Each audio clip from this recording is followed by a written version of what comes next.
next layer is realizing that there is no escaping the consequences. The next layer is realizing that there is no escaping the consequences of your history. And realizing that those consequences are, in fact, being imposed upon you right now, especially in America, but in Europe too. I mean, look at Europe. It's falling apart. Europe is falling apart. They're going extinct, and even their own natural extinction isn't fast enough for them. They're rushing towards war and conflict on the continent. Macron just told hospitals in France that they need to be ready for a European war by next year. War with Russia. They're tearing their own societies apart. They're impoverishing themselves. They're enslaving themselves. They're deindustrializing themselves. They're being asset stripped. Exactly what they did to the people that they colonized. Europe is tumbling into the abyss of their own making. But America, the imperial heir of Europe, the neoliberal economic firing squad of corporate power, they used to spray their bullets like a mass shooter all across the global south, all across the Muslim world, all across Africa, all across so-called Latin America. Well, America is descending into madness. You're descending into madness because you're cursed. That's why I've said you cannot properly analyze geopolitics. You cannot properly analyze geopolitics if you exclude the reality of divine justice. You cannot exclude God from your assessments. You can't exclude Allah subhanahu wa ta'ala from your forecasts.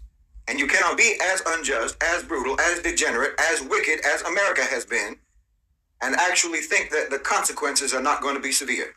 You understand? The suffering of whole continents at your hands is going to ricochet back onto America. I said you're cursed. You know it and I know it. That's the truth. We both know this. Because you can't have any sort of religious sense, any religious sense of justice, and not know that. Even if you call yourself a Christian, if you call yourself believing in God in any way whatsoever, you cannot pretend that you don't know that America is cursed, and it has been cursed ever since you all landed over there in the first place and started massacring the indigenous people and stealing their land. What your Zionist brigades are doing to the Palestinians right now is just a fraction of what you did to the Native American. What Hitler did was a fraction of what you did, in fact. And you really think that you were going to be able to escape the consequences of that? Of course not. Obviously not. Why do you even think for a minute that you could escape the consequences of decimating millions upon millions of people? To think that you would get away with that, wallahi, to even think that you could get away with that, to even think that you would never be held accountable for that is blasphemy. It's blasphemous for you to think that you could get away scot-free. Especially when you have never even done anything ever since then, except to compound the wrongdoing and to add to your record of crimes. You understand me? You have done nothing to atone. You haven't done anything to atone for what you have done. You and I both know that. Genocide, chattel slavery, rape, torture, lynching, murder, dehumanization, discrimination, segregation, exploitation, subjugation, war all around the world. Why, what sort of a God do you worship that would turn a blind eye to all of that? What kind of a God did you have in mind when you say, God bless America? Because I know you're not talking about the God. I know you're not talking about the creator of the universe. Bless America for what? Bless America for what? If you did what you did and then say, God bless America, that's just another blasphemy. Well, you're taking the Lord's name in vain when you say, God bless America. That's the truth.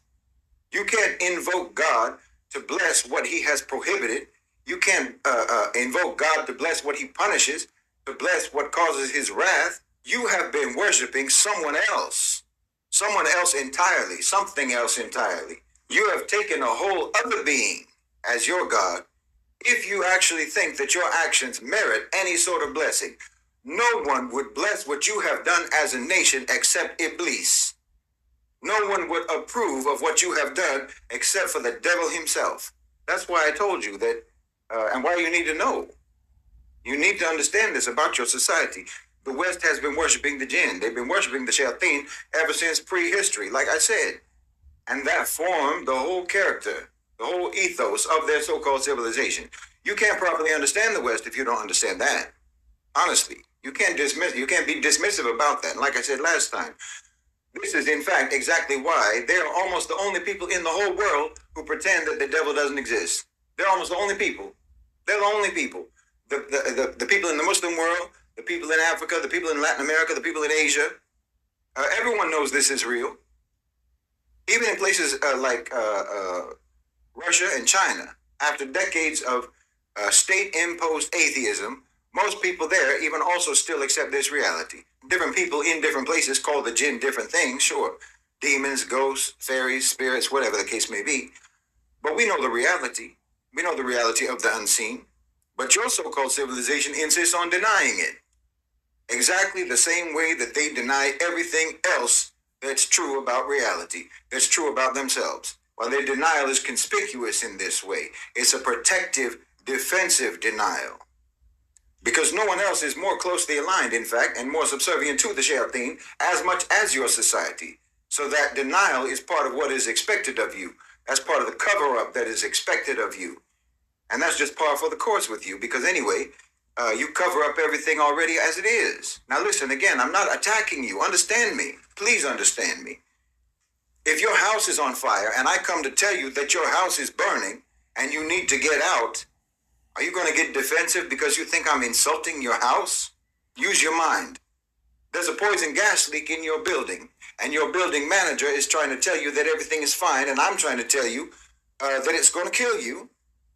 You tell me which one of us, me or that manager, cares more about you and more about your welfare and your well-being. Don't get mad at me. Well, I think that the gas has already gotten to your brain if you can't think straight enough to know that I'm trying to tell you something for your own good. Look, I'm telling you, there is no way to escape the consequences. Okay? I didn't do this to you. Your ancestors did this to you. Your own ancestors did this to you. Your ancestors and your leaders today. Your media today. Your schools today. Like I said, recognizing and acknowledging the reality of what your ancestors really did and what they really were, and yes, who they really worshiped, understanding that is just the first layer. And as soon as someone accepts this reality, that layer, they just accept that. Then they'll jump immediately to, well, how do we make a change? I'm not like my ancestors. Isn't that good enough? How do we make a change so that we can avoid these negative consequences? Because they haven't accepted that second layer, that most important second layer, which is that the consequences cannot be avoided, cannot be evaded, cannot be resisted, and cannot be defied.